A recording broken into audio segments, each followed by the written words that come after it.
Magandang araw po mga idol. Eto naman po kayong idol. Kaway sa Philippines. Mabuhay Philippines. Shout out po sa Batangas. Mabuhay mga taga Batangas. Shout out po sa mga taga Ilocos. Mabuhay mga taga Ilocos. Eto po si idol. Inahin niya po namin kayo mga idol. Eto po, may bago po akong luto nito. Padalawang salang na po ito mga idol. Ito po ang pinagbabalak ni Kuya Pip. Walang iba kundi ang malunggay ni Kuya Pip. Ito po ay walang katulad dito sa UAE. Nag-iisa lang po ay Kuya Pip. Lagi po ito sold out. Pinipilahan po ito ating mga kabayan. Masarap na, healthy pa. Saan pa kayo mga idol? Ito po, hamunin na idol. Ayan po ang aming po malunggay pandesal. Woohoo! Ang sarap nito mga idol.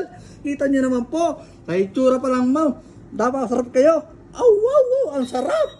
Punta na kayo, Kuya Pip. Kaya mga idol, punta na kayo dito sa amin. Arat na. Maraming po salamat.